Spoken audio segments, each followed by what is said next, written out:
오늘 하나님께서 우리에게 주신 말씀은 느헤미야 12장 1절부터 21절까지의 말씀입니다. 하나님 말씀 각자 계신 곳에서 받들어 읽도록 하겠습니다. 스알디엘의 아들 스룹바벨과 예수아와 함께 돌아온 제사장들과 레위 사람들은 이러합니다. 스라야, 예레미야, 에스라, 아마레야, 말룩, 하투스, 스가냐, 루흠, 모레못, 이또, 긴느도이, 아비야, 미야민, 마아디야, 빌가, 스마야, 유야립, 여다야, 살루, 아목, hil기야, 여다야입니다. 이들은 예수의 때의 제사장 가문의 우두머리와 그 동료들입니다. 레위 사람들은 예수와 빈누이, 감미엘, 세레바, 유다, 마따냐였는데 마따냐는 그 형제들과 함께 감사의 노래를 맡은 사람이었습니다. 또 그들의 형제인 박부랴와 운노는 예배를 드릴 때 그들 맞은편에 서 있는 사람들이었습니다. 예수와는 요야김을 낳고 요야김은 엘리야십을 낳고 엘리야십은 요야다를 낳고 요야다는 요나단을 낳고 요나단은 야뚜아를 낳았습니다.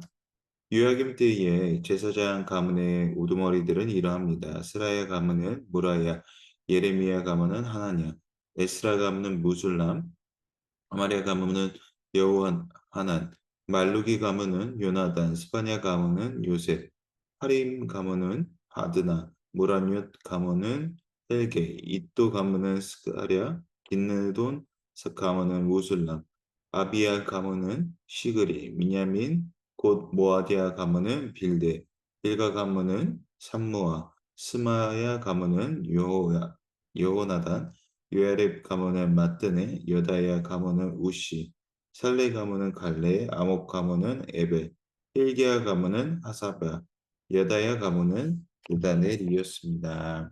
아멘. 오늘 본문인 12장은 스룹바벨과 예수아와 함께 돌아온 제사장들을 소개하고 있습니다. 이 느헤미야가 이를 기록한 이유, 이 스룹바벨과 예수아가 이 돌아온 자들, 즉 1차 귀환 자들에 대해서 기록한 이유는 이스라엘 역사에서 가장 어려운 시기인 이 1차 포로 귀환 때에 예배를 세우고 섬겼던 자들이라는 것을 밝히고 있다. 다시 말해 귀환의 목적이 하나님께 예배하기 위한 공동체로 처음부터 왔다라는 것을 전하기 위한 메시지라는 것이죠. 주전 538년에 고레스 왕의 조서를 받고 스룹바벨은 유다 사람들이 이끌고 유다 땅으로 돌아왔죠. 그때 예수와는 스룹바벨과 함께 돌아왔던 제사장이었습니다. 느헤미야보다 한 세기 이전에 이들은 도착해서 했던 것은 무엇입니까? 예배를 세웠던 것이죠. 다른 것이 아니라 예배를 세우기 위한 공동체로 돌아왔다라는 것입니다. 언약 백성으로서의 회복을 소망했던 자들로서 이미 황폐해질 대로 황폐해지고 아무것도 없는 그 땅 가운데에 하나님을 향한 이 예배의 공동체 회복으로서 이들은 소망을 품고 걸음을 옮긴 자들이라는 것이죠. 1차부터 3차에 이르기까지 이 귀환의 횡렬이 계속되었던 것은 하나님 나라를 향한 소망 때문에 왔다라는 것을 다시 한번 느헤미야는 상기를 하는 것입니다. 한 치 앞도 모르는 귀환길 가운데 어떤 위험과 어려움의 걱정보다 하나님께서 주신 소망을 품고 다시 회복의 자리로 우리는 출발했다라는 것을 말하고 있는 것이죠. 마치 이 1차부터의 3차의 귀환의 모습은 어떠합니까? 출애굽할 때에 이스라엘 백성들과 동일해 보이죠. 이 광야로 처음에 모세가 이 바로에게 요청하기를 광야에 나가 하나님께 예배하기 위한 공동체 이것을 다시 한번 이 1차부터 3차까지의 귀한 과정 가운데서 돌아가고자 하는 목적이 바로 하나님께 예배드리기 위한 공동체라는 것을 다시 한번 명명하는 것을 확인할 수가 있습니다. 그래서 느헤미야가 결국 이들을 통하여서 스룹바벨과 예수아를 언급하면서 말하고 있는 것은 우리는 하나님을 위한 하나님께 예배드리기 위한 공동체입니다라는 것을 다시 한번 말하기 위함이라는 것이죠. 하나님의 백성을 하나님께서 잊지 않으시고 버리지 아니하시고 여전히 사랑하심으로 구하시고 인도하신다는 이 신실한 언약 가운데 이 스룹바벨과 예수와도 이 기쁨의 발걸음을 내디뎠을 것이라는 것입니다. 이 수룹바벨과 에스라 또한 느헤미야와 같이 소망을 품었기에 예루살렘에 위한 회복을 위하여 첫 번째 걸음을 행했다라는 것입니다. 여러분, 하나님을 소망하는 자는 기쁨으로 믿음의 길을 걸어갑니다. 때에 따라 신앙의 어려움 속에 어쩔 수 없이 선택하는 길이 아니라 하나님께 소망을 두었기에 하나님을 인하여 믿음의 선택을 할 수 있다라는 것이죠. 이 스룹바벨과 예수아와 또 에스라와 이 느헤미야에 이르기까지 그들이 하나님께 소망을 두었기 때문에 이들은 걸음을 걸을 수가 있었던 것이죠. 예루살렘이라는 이 다시 한번 돌아가는 그 귀향에 어떻게 이 어떤 어려움이 닥쳐올지 모르는 상황 가운데서도 이들은 하나님을 향한 분명한 확신과 소망을 통하여 그 걸음을 옮겼다라는 것입니다. 분명한 것은 무엇입니까? 하나님께 소망을 두었기 때문에 이들은 확신함으로 걸어갈 수 있었다라는 것입니다. 오늘 우리는 어떠합니까? 오늘 우리의 소망은 어떤 소망이 있습니까? 또 자녀의 학업, 앞으로의 미래가 잘 되기를 바라는 여러 가지 소망이 우리 안에 있습니다. 그러나 하나님을 향한 우리의 소망은 무엇이 있습니까? 하나님께 우리의 소망이 있다면 앞서 나의 소망은 하나님께서 이루신 소망이 될 것입니다. 여러 걱정과 염려로 점철된 것이 아니라 하나님을 향한 소망의 확신이 걱정이 아니라 곧 담대함과 확신으로 변해진다는 것이죠. 결국 우리 안에 나타나는 이 세상적 이 소망 가운데서는 결국 걱정이라는 것에 대한 생각밖에 나오지 않습니다. 걱정으로 그 끝이 맺어지게 돼. 그러나 하나님께 소망을 둔 자는 어떠합니까? 걱정, 두려움이 없습니다. 믿음으로 담대함으로 걸어갑니다. 왜 그렇습니까? 하나님이 우리의 확신이 되시기 때문이죠. 하나님께 소망이 두었기 때문에 하나님께서 이루시고 이 오늘 돌아가는 공동체, 귀환하는 공동체가 믿음으로 걸었던 것처럼 그들은 확신을 가지고 하나님을 향한 확신을 하나님께서 다시 회복 이사야와 예레미야를 통하여 예언하신 그 믿음의 걸음을 하나님께서 말씀하셨기 때문에 이것이 확정되어 이제 우리가 돌아가는 발걸음 가운데 있는 이 믿음 가운데 확신을 가지고 나아가게 됐다라는 것이죠. 그렇기 때문에 1 차에서 3 차까지의 계속되는 귀환의 여정이 있었던 것이 아닙니까? 하나님께 그들은 소망이 있음을 하나님께 소망을 두었기 때문에 그 믿음의 걸음을 걸었다라는 것이죠. 사랑하는 성도 여러분, 여러분도 하나님께 소망을 두시는 인생이 되기를 소망합니다. 하나님께 소망을 둔 자는 확신이 있습니다. 그 믿음의 길 가운데 하나님께서 만드시고 이루시고 믿음의 구원의 길까지 우리를 인도하신다라는 그 믿음의 확신으로 우리는 걸어가게 될 것입니다. 계속해서 1 절부터 9 절까지를 보게 되면 수룹바벨 시대에 성전에서 섬겼던 제사장에 대하여 소개하고 있습니다. 그리고 성전에서 봉사했던 레위 사람들에 대한 명단도 기록을 하고 있는데요. 7 장에서 성경 봉헌식을 거행하기에 앞서 인구 조사를 실시했었습니다. 그런데 이 7 장에서 인구 조사를 떠나 다시 한번 12 장에 이 제사장들과 레위 사람들의 명단을 계수하는 것은 느헤미야가 목적하는 바가 있다라는 것이 바로 성전 제사로서의 우리는 회복을 의미한다라는 것을 말하고 있는 것입니다. 다시 말해 오직 우리는 하나님만을 위한 예배의 공동체다. 하나님만이 중심이 되는 공동체다라는 것을 말하고 있는 것입니다. 1-2차 귀환 때에 이미 하나로 모아지지 않았던 각자 살기 바빠 도착했더니 각 이 어려운 상황 가운데 이 각자 할 것에 대해서 바빴던 공동체에게 다시 한번 우리가 돌아온 것은 우리의 돌아온 목적은 무엇이냐? 하나님을 위한 하나님이 중심되는 공동체가 우리의 목적이 아닌가라고 하면서 말하고 있는 것이죠. 그렇기 때문에 다시 이 제사장들과 레위인들을 계수함으로 통하여 이들을 조직화하고 또 성전 봉사에 정념할 수 있도록 그 제도를 확보하기 위해 인구 조사를 한다라는 거죠. 다시 말해 이스라엘 백성들에게 우리의 귀환의 목적은 하나님께 예배드리기 위함이야라고 말한다라는 것입니다. 성전 제사를 통한 하나님과의 교제함이 우리의 목적이야. 우리가 돌아온 것은 이 땅의 터전을 가, 일구고 하는 것도 목적이기도 하지만 분명한 것은 우리가 성전 제사를 통하여 하나님께 교제하기 위하여 이 자리에 온 것이야라고 이야기한다라는 것입니다. 계속해서 12절과 21절까지는 요야김 때에 요야김이 자신의 아버지 예수아를 이어서 대제사장직을 수행함을 보게 됩니다. 예수아 당시 제사장들의 명단을 소개하는데 이들 중에 이름을 보면 에스라의 이름도 포함되고 있습니다.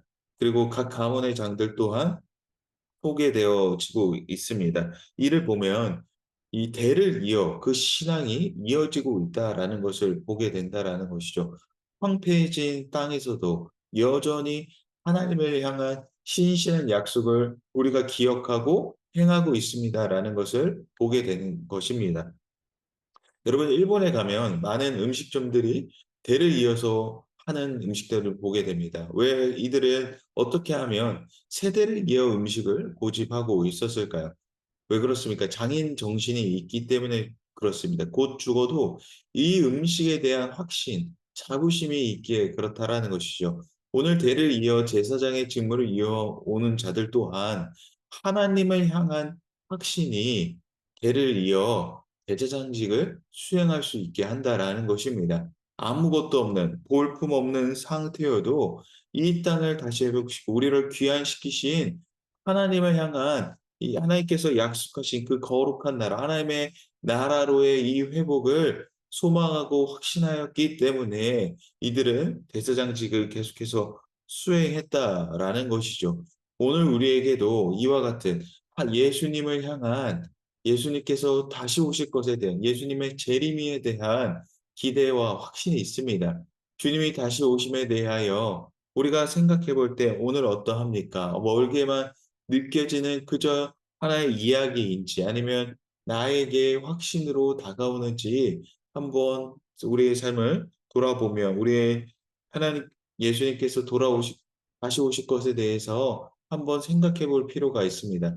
확신으로 다가온다는 것은 이 땅에서 삶은 보다 의미롭게 산다라는 것이죠. 주님이 오실 것에 대한 확신은 오늘 하루를 과거의 후회나 현실에 마주한 어려움으로 이 장차 오실 주님으로 말미암아 사라질 것입니다.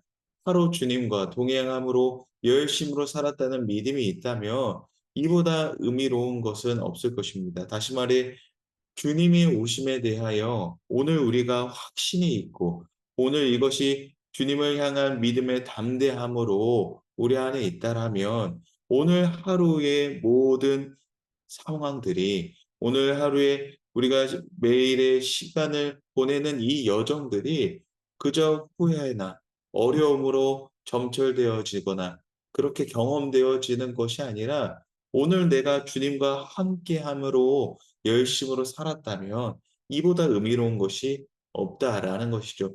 주님의 오실 것에 대한 확신이 바로 이와 같이 나타난다라는 것입니다.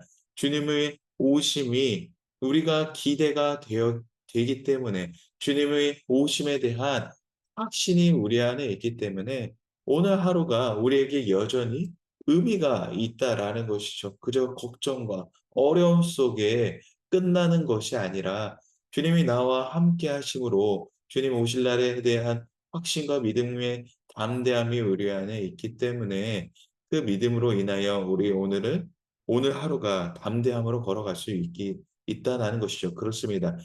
주님을 향한 확신이 바로 오늘 우리의 담대함이 됩니다. 그리스도인들의 믿음의 담대함은 어디서부터 나옵니까? 주님 오실 것에 대한 이 확신과 기대로 인하여 나타난다라는 것이죠. 주님은 오늘 우리와 함께 하신다라는 그 믿음으로 인하여 오늘 우리가 담대히 걸어갈 수 있는 것이 아니겠습니까? 그저 낙천주의적 현실도피자를 말하는 것이 아닙니다.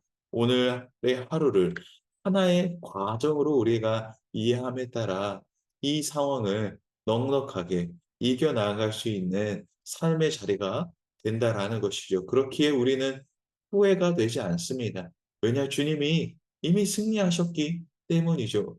그 승리하신 길을 주님과 동행함으로 이 과정이 나에게 결과가 되는 것이 아니라 이미 승리하신 주님을 쫓아 따라감에 따라 이미 하나님께서 승리하신 그 과정에 따라 오늘 하루를 담대히 걸어갈 수 있기 때문이 있다는 것입니다. 묵묵히 오늘 우리의 걸음이 계속해서 발걸음을 옮겨 나아간다는 것은 주님이 오늘도 나와 동행하심을 우리가 믿고 확신하기 때문에 묵묵히 그 걸음을 옮겨 나아갈 수 있다라는 것이죠. 주님 오심에 대한 확신이 오늘 우리가 걸어갈 수 있는 힘과 능력이 된다라는 것입니다. 말씀을 맺겠습니다. 사랑하는 성도 여러분, 하나님께 소망을 둔 자는 확신으로 그 길을 걸어갑니다. 이 믿음의 담대함이 바로 하나님을 향한 소망으로부터 하나님께 소망이 있기 때문에 믿음으로 걸어간다라는 것이죠. 이스라엘 백성들이 왜 1차, 2차, 3차에 걸쳐서 믿음의 걸음을 계속해서 하였습니까? 주님께서 우리를 언약 백성으로 회복시키시고 그 길을 하나님께서 인도하신다라는 그 믿음이 있기 때문에 그 걸음을 옮겼다라는 것이죠. 하나님께 소망을 둔 자는 오늘 믿음의 확신 가운데에 걸어갑니다. 또한 소망의 확신은 무엇으로 나타납니까? 담대함이 됩니다. 담대함으로 나타난다라는 것은 주님께서 이루시고 행하실 것이란 이 믿음에 대하여 확신이 있기 때문에 담대하게 걸어가는 거예요. 여러분 주님을 향한 확신이 있으십니까? 그 확신은 담대함으로부터 나타날 것입니다. 내가 오늘 걸어가는 이 길이 하나님께서 동행하시기에 걱정이 되지 않습니다. 주님이 나의 확신이 되시기 때문에 이 걸음이 두렵지 않습니다. 그냥 걸어갑니다. 그 길에 하나님께서 함께 하심을 우리가 믿기 때문에 걸어갑니다. 이것이 바로 그리스도인의 확신에 대한 대답이 되지 않을까 합니다. 주님이 오늘도 우리의 담대함의 이유가 되십니까? 그렇다면 주님과 함께하는 이 걸음 가운데에 담대함으로 믿음으로 발걸음을 옮겨가시기 바랍니다. 이 담대함 속에 하나님께서 우리와 함께 하신다라는 것입니다. 오늘 그 믿음에 따라 오늘 우리의 걸음이 나아갈 때에 오늘 과거의 사건들, 오늘 당장의 하루를, 미래의 여러 가지 어려움에 대한 걱정들이 사라질 것을 믿습니다. 이 믿음을 통하여 걸어가는 것, 이것이 바로 오늘 우리 그리스도인들이 걸어가는 믿음의 확신과 담대함이 될 줄을 믿습니다.